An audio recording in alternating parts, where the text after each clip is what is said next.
வம்சம், பிரசன்ன ஜோதிடர் சுபமாரிமுத்து, திருப்பூர்லேருந்து இந்த பதிவு உங்களுக்காக.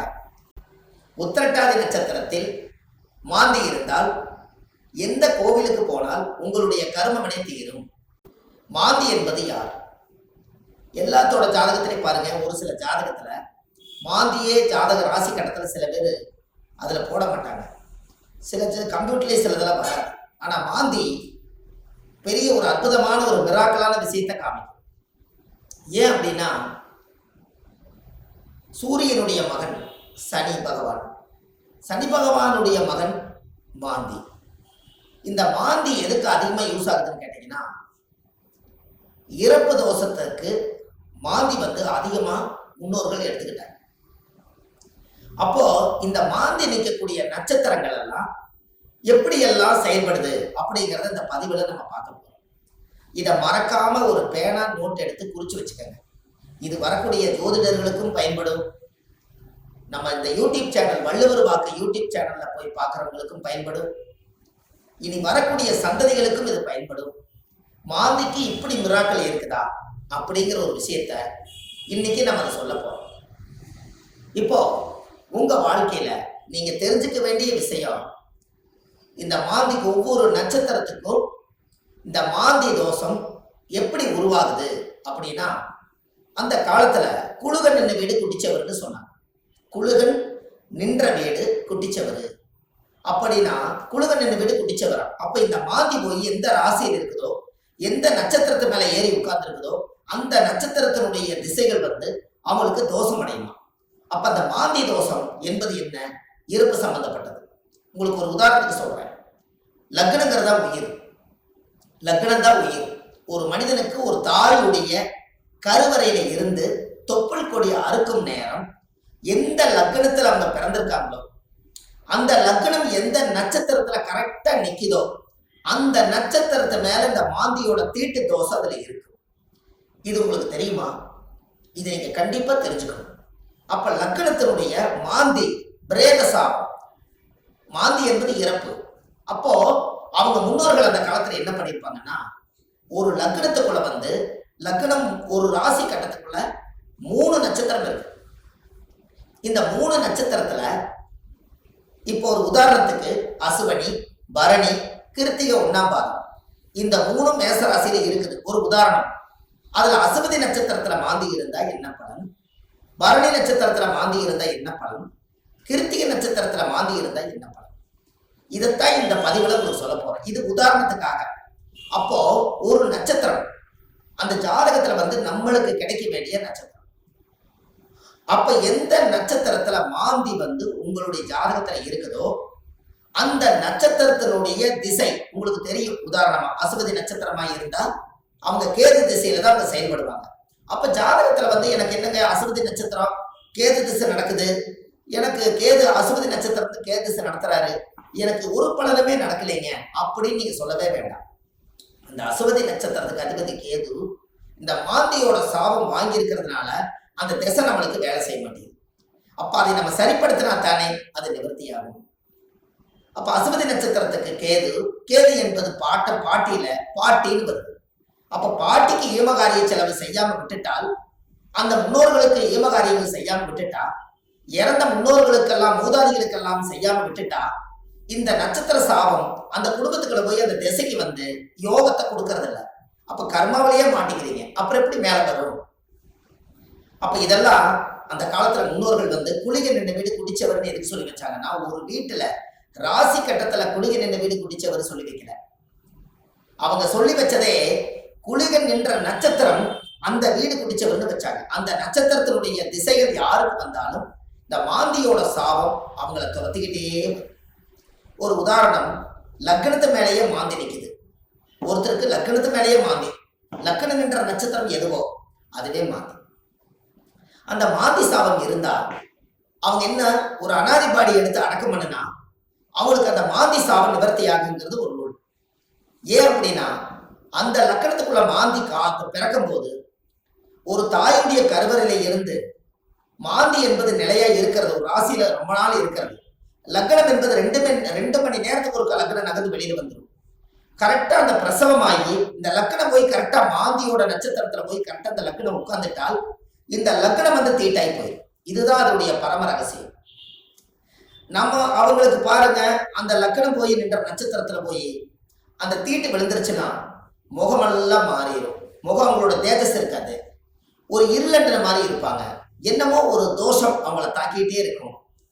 ஒரு செயல்பாடு சிறப்பா இருக்காது. எந்த ஒரு காரியம் எடுத்தாலும் தடை, வீட்டு காரியம் எடுத்தாலும் தடை, தொழில போய் ஜெயிக்கலாம்னா தடை, திருமண வாழ்க்கையில நிம்மதியா இருக்கலாம்னா திருமணத்துல திருப்தி இல்லை, குழந்தை பாக்கியம் பெற்றுக்கலாம்னா குழந்தைக்கு ஏதாவது ஒரு உச்சங்கள், பூர்வீகத்துல போய் வாழலாம்னா பூர்வீகத்துல முன்னோருடைய சாபம். இப்படி வந்து இந்த மாந்தியுடைய நட்சத்திர தோஷங்கள் உங்களுக்கு அதிகமான முறையில இது கர்மாவா செயல்படுது.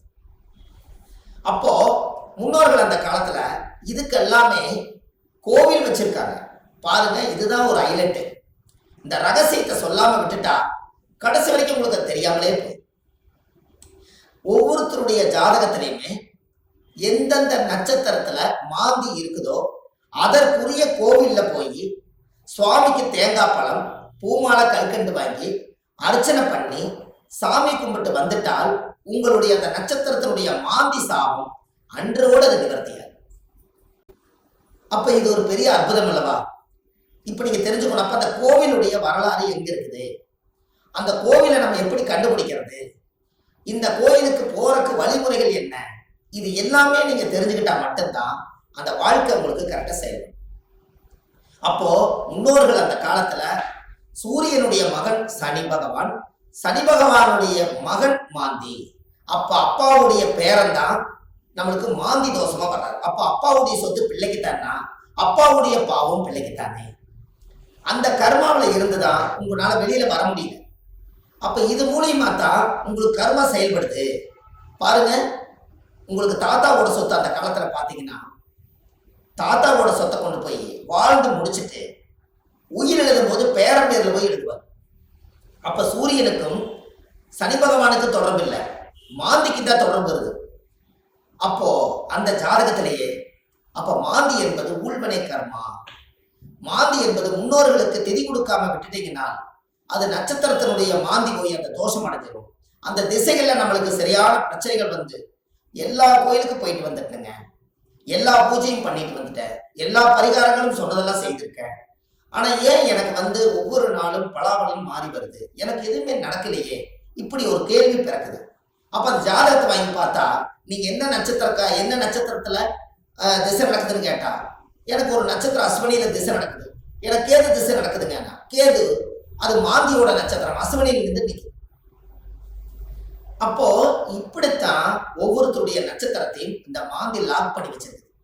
இதை தெரிஞ்சுக்கிட்டாலே உங்க வாழ்க்கை ரொம்ப சிறப்பா இருக்குமே. அப்ப இந்த மாந்திங்கிற ஒரு கர்மா கேரளாவில எல்லாம் பாத்தீங்கன்னா குளிகனை வச்சுதான் ஜாதகமே கணிப்பாங்க. அவங்களுக்கு கர்ம வினையை கண்டுபிடிக்கிறதே குளிகனை வச்சுதான். அதனாலதான் குளிகன் இந்த வீடு குட்டிச்சவர்னு அந்த காலத்துல சொன்னது. கேரளாவில் பிரசன்னம் பார்த்தாங்கன்னா குளிகை தோஷம் இருக்குதுங்கிறத அவங்க அதை தெளிவா சொல்லுவாங்க. அப்ப அதை சொல்லி முதல் முன்னோர்களுடைய கர்மாவை நிவர்த்தி செய்துட்டா நீங்க இந்த பூமியில பிறக்கும் போது கொண்டு வந்த யோகம் வேலை செய்யுங்கிறது ஒரு ரூல் உண்டு. அது அந்த காலத்துல இருந்தே இருக்கு. நாம நல்லா யோசிச்சு பாருங்க, நம்ம போன ஜென்மத்துல செய்த பாவங்கள் இந்த ஜென்மத்துல கிரக அமைப்போட இருந்து நான் ஏதாவது ஒரு கஷ்டமா தான் நம்ம என்ன சொல்றோம், போன ஜென்மத்துல நான் என்ன பாவம் செஞ்சேன்னு எனக்கு தெரியலீங்க, ஆனா இந்த ஜென்மத்துல நான் ரொம்ப கஷ்டப்பட்டு போயிட்டேன், ஒரு காலம் கெட்டால் ஒரு காலம் நான் நல்லா இருக்கணும், நான் சம்பாதிச்சதுலயும் நிம்மதி இல்லை, வாழ்க்கையிலேயே எனக்கு நிம்மதி இல்லை, குழந்தை பெற்று பார்த்தா அது நிம்மதி இல்லை, கணவன் மனைவியோட வாழ்ந்து பார்த்தா அதுலயே நிம்மதி இல்லை, எனக்கு இந்த ஜாதகத்துல ஏன் தான் நான் அந்த பிறப்பு வாங்கி வந்தேன்னு எனக்கும் தெரியல, அப்ப நான் எப்பதான் நான் நல்லா இருப்பேன் அப்படின்னு ஒரு கேள்வி பிறக்குது. அப்ப இந்த இடத்துல என்னன்னு கேட்டா சூரியன் ஒரு ஜாதகத்துல உச்சமா இருக்காரு, நீங்க ஜம்முன்னு இருப்பீங்க, சனி உச்சமாக்குறாரு ஜம்முன்னு இருப்பீங்க, இதெல்லாம் ரைட்டு. ஆனால் இந்த கர்ம வினைங்கிறது ஒண்ணு என்னன்னா தாயுடைய கருவறையில இருந்து தொப்புள் கொடி அறுக்கும் போதே இந்த பிரபஞ்சம் கொடுக்கக்கூடிய அந்த கர்மா தோஷம் தான் அந்த லக்ன தோஷமோ இந்த நட்சத்திரத்தினுடைய மாந்தி தோஷம். அப்போ ஒவ்வொரு நட்சத்திரக்காரர்களுக்கும் மாந்தி எந்த நட்சத்திரத்துல இருக்குதோ அதுக்குரிய கோயிலுக்கு போயிட்டு வந்தீங்கன்னா கண்டிப்பா உங்க லைஃப்ல ஒரு மாற்றம் ஏற்படும். அதுக்கப்புறம் உங்களோட தொழில் விருத்தியாகும், குடும்ப விருத்தியாகும், மனை விருத்தியாகும், மாங்கல்ய விருத்தியாகும், ஆயுள் ஆரோக்கிய ஐஸ்வர்யம் விருத்தியாகும், புத்திர பாக்கியம் விருத்தியாகும், செய்யும் தொழிலில் லாபம் கிடைக்கும், மன நிம்மதி சந்தோஷம் உங்களுக்குள்ள இருக்கும். பட்ட கடன் அடைச்சிருவீங்க. தீராத துன்பத்திலிருந்து வெளியே வந்துருவீங்க. வெளிநாட்டு பயணம் போக வேண்டிய தடைகளுக்கு போயிட்டு வந்துருவீங்க. திருமணமே ஒரு வாழ்க்கை அமைஞ்சு எனக்கு சரியில்லை, மறுவாழ்வு தான் எனக்கு வேண்டி நினைச்சிட்டு இருக்கிறவங்களுக்கு மறுவாழ்வு. குடும்பத்துக்குள்ள தீராத நோய்கள், மருந்து இல்லாத நோய்க்கு மருந்து, எல்லாமே உங்களுக்கு கிடைக்கும். அதுக்கு நீங்க என்ன பண்ணணும்? உங்க ஜாதகத்தை நீங்க நல்லா எடுங்க. ஜாதகத்தை எடுத்து உங்க ஜாதகத்துல மாந்தி சாரமாகாத கிரகம் சோரம் போய் விடுமா. மாந்தி எந்த நட்சத்திரத்துல இருக்குதோ அந்த நட்சத்திரம் எதுன்னு பாருங்க. அந்த நட்சத்திர கோயிலுக்கு கரெக்டா நீங்க போயிட்டு வாங்க. உங்களுக்கு அந்த மாந்தி நின்ற நட்சத்திர தோஷம் நிவர்த்தியானால் உங்களுக்கு நடக்கிற குடும்பத்துல எல்லாம் நல்லா. அப்போ இந்த ஜாதகத்துல இவ்வளவு பெரிய ரகசியத்தை நிவர்த்தி பண்ணலைன்னா அது முடக்கு மாதிரி அப்படியே முடங்கி போயிடும். இதனாலதான் அந்த ஜாதகத்துல அந்த காலத்திலேயே இந்த விஷயத்த சொல்லி வச்சாங்க. இது இன்னைக்கு தான் அது வெளியில வருது, இருந்தாலும் பரவாயில்ல. இதுக்கு மேலே அது வெளியில வரலைன்னா கடைசி வரைக்கும் இந்த ரகசியம் தெரியாமலே. இப்ப ஜாதகத்துல நீங்க கண்டிப்பா தெரிஞ்சுக்க வேண்டிய விஷயம் இருக்குதா இல்லையா? உங்க முன்னோர்களுடைய கர்மாவை தான் நீங்க சுமந்துட்டு இருக்கிறீங்க. அதை இறக்கி வச்சுட்டாலே உங்க ஜாதகத்தில் இருக்கிற யோகம் கட்டாயம் வேலை செய்யும் அல்லவா? ஒவ்வொருத்தரும் மனசுக்குள்ள நம்ம எதோ சம்மந்தம் இல்லாத உள்ளத்துக்குள்ள எதையாவது ஒரு மனசுக்குள்ள போட்டு பெரட்டிட்டே இருக்கிறோம். என்னைக்குத்தான் நம்ம இந்த மனசுல இருந்து ரிலீஸ் ஆயிடுவோம் அப்படிங்கிற உள்ளம் ஒவ்வொரு நாளும் துடிக்குது. அதுக்கு எங்க தப்பு நடக்குதுன்னு நமக்கு தெரியணும் அல்லவா? திசை அடிப்படையில பார்த்தா எனக்கு திசை நல்லா இருக்குதுன்னு சொல்றாங்க, ஆனா மனசு சரியில்லை. நட்சத்திர அடிப்படையில பார்த்தா எனக்கு இந்த நட்சத்திரம்ங்க, ஆனா இந்த வரைக்கும் நான் நல்லா வாழல. லக்னம் நல்ல லக்னத்துல தான் பிறந்திருக்குன்னு சொல்றாங்க, ஆனா லக்ன பிறப்புல நான் நல்லா வாழல. 9 கிரகங்களும் சரியான இடத்துல அமைஞ்சிருக்குதுன்னு சொல்லியிருக்காங்க, ஆனா இது வரைக்கும் எனக்கு 9 கிரகத்தினுடைய சூட்சமத்தினால நான் திருப்தி அடையல. அப்ப நானே கையூனி கரணம் பாஞ்சு வாழ்க்கையில வெளியே சொல்லாம ஒரு கௌரவத்துக்காக வாழ்ந்துட்டு இருக்கிறேன். நான் என்னைக்குத்தான் உண்மையா வாழுவேன்? இப்படிங்கிற கேள்வி ஜோதிடம் பார்க்க ஒவ்வொருத்தர்களுடைய உள்ளத்திலே துடிக்குது. அப்ப இந்த வாழ்க்கைக்கெல்லாம் மாந்தி தான் பிரதான தோஷம். அதுதான் ஊழ்வினை தோஷம், அதுதான் கர்மவினை தோஷம். முடக்கு தோஷத்துக்கு அப்பாற்பட்டு 100 விதமான தோஷத்துக்கு ஒரே தோஷம் மாந்தி தோஷம். இந்த இறப்புக்கு மட்டும் ஒரு பெரிய தோஷம் என்னன்னா மாந்தி தான் இறப்பு. உங்களுக்கு ஒண்ணு தெரியுமா? குளிகை காலத்துல சொல்லுவாங்க, ஒரு குளிகை காலத்துல ஒரு விஷயத்த செஞ்சா திரும்ப திரும்ப செஞ்சுக்கிட்டே இருப்பாங்கம்பாங்க. அப்ப நல்லது செஞ்சாலும் திரும்ப திரும்ப வரும், கெடுதல் செஞ்சாலும் திரும்ப திரும்ப வருமா? அப்ப குளிகை நேரத்துலதான் எதை செய்யணும்னு அந்த காலத்துல முன்னோர்கள் அதை யோகிச்சு வச்சிருக்காங்கல்ல. இது எல்லாம் தான் உலகத்துல இருக்கு. நீங்க போங்க, வள்ளுவர் வாக்குன்னு யூடியூப் சேனல்ல போனீங்கன்னா இது போல ஆயிரக்கணக்கான பரிகாரத்தை நிறைய கொடுத்துருக்கேன். கண்டிப்பா இதெல்லாம் நீங்க தெரிஞ்சுக்கணும். ஏன்னா அந்த மாந்தியோட சாபத்தை தீர்த்துட்டாலே உங்க வாழ்க்கையில ஒரு அஸ்வமேத யாகம் நடத்துறதுக்கு சமம் கொடுக்கும். எப்படி ஒரு பிரமாதமான ஒரு பிறப்புன்னு பாருங்க. அப்ப இந்த கண்டிப்பா உங்களுக்கு இதுக்கு ஒரு தீர்வு வேணும் அல்லவா? அதுக்கு நீங்க முதல் இந்த கோவிலை கண்டுபிடிக்கிறதுக்கு முன்னாடி முதல் நீங்க வீடு வாசல்லாம் வலிச்சு சுத்தப்படுத்திட்டு, இந்த மாந்திக்கு ஏதாவது ஒரு அனாதையா இறந்து போயிருந்தாலோ இல்ல ஒரு இறப்புக்கு நீங்க போனாலோ, எங்களோட வாழ்க்கையில மாந்தி தோஷம் பிரேத தோஷம். யாருடைய நட்சத்திரத்துல மாந்தி இருக்கு அந்த நட்சத்திரத்துக்கு பிரேத தோஷம். அதனால இறந்தவங்களுக்கு ஏதாவது ஒரு ரோஜா பூ மாலை வாங்கி கொண்டு போய் மாலை போட்டுவாங்க. அப்படி இல்லைன்னா ஒரு வில்வ மாலை வாங்கி கொண்டு போய் போட்டுவாங்க. அதை போட்டுட்டு வீட்டுல மஞ்சள் தண்ணி கல்லுப்பு போட்டு வீடு வாசல்லாம் வலிச்சு நீங்க சுத்தப்படுத்தி உங்க குலதெய்வம் கோயில போய் 11 ரூபாய் காணிக்க, வெத்தலைப்பாக்கு, எலுமிச்சம்பழம் இதை கொண்டு போய் சாமியோட பாதத்துல வச்சு கும்பிட்டுட்டு இந்த மாந்திக்கு உண்டான கோவிலுக்கு நீங்க போயிட்டு வரணும். உத்திரட்டாதி நட்சத்திரத்தில் மாந்தி இருந்தால் சென்னை மாநகரில் திருவான்மியூர் மருத்தீஸ்வரர் கோவில் உள்ளது. அந்த கோவிலுக்கு சென்று சுவாமிக்கு தேங்காய் பழம், பூமாலை, கற்கண்டு வாங்கி அர்ச்சனை செய்து வந்தால் அன்றோடு உங்கள் ஜாதகத்தில் உள்ள சகல பாவங்களும் நீங்கி உங்கள் வாழ்க்கை பலமாகும்.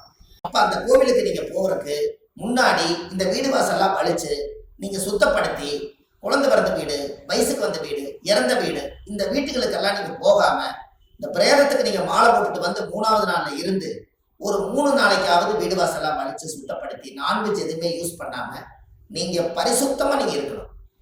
இருந்துதான் நீங்க அந்த கர்மவினை தீர்க்கக்கூடிய கோயிலுக்கு நீங்க போயிட்டு வர முடியும். நல்லா புரிஞ்சுக்கங்க. இதுல குலதெய்வம் எனக்கு தெரியலீங்கன்னு சொன்னால் உபாசன தெய்வம், நீங்க என்ன இஷ்ட தெய்வத்தை இப்ப வணங்கிட்டு இருக்கிறீங்களோ அந்த தெய்வத்தோட பாதத்துல வெத்தலை வாக்கு, எலுமிச்சம்பழம், பூ, பழம், கனி வச்சு சாமி கும்பிடுங்க. ஒருவேளை எனக்கு உபாசன தெய்வம் தெரியலனா விநாயகர் கோயிலை வச்சு சாமி கும்பிடுங்க. வினையை தீர்க்கக்கூடியவர் விநாயகர். அப்படி ஒருவேளை எனக்கு விநாயகர் கோயிலும் முடியலனா முருகன் கோயில்ல திருச்செந்தூர் முருகனை நினைச்சுக்கலாம். 6 வடை வீட்டுல எந்த வடை வேணாலும் நீங்க எடுத்துக்கலாம். இப்படி ஏதாவது ஒரு தெய்வாலயத்துல வெத்தலை பாக்கு, 11 ரூபாய் காணிக்க, எலுமிச்சம்பழம். இதை வச்சு நான் இந்த கர்ம வினையை தீர்த்துட்டு வர்றேன். அதை தீர்த்துட்டு வந்ததுக்கு அப்புறம் என்னுடைய வாழ்வாதாரம் நல்லா இருக்குன்னு சொல்லி நீங்க அந்த ஒரு மூல மந்திரத்தை நீங்க ஒரு கோயில்ல போய் சொல்லணும். என்னன்னு சொல்லணும்? முற்பிறவியில செய்த பாவங்கள் என்னோட கர்மாவெல்லாம் தீரணும்னு சொல்லி கோயில்ல நீங்க விளக்கு போட்டு ஒரு 21 முறையாவது அந்த கோயில் முன்னாடி போய் சாமி கிட்ட சொல்லணும். என்னன்னு?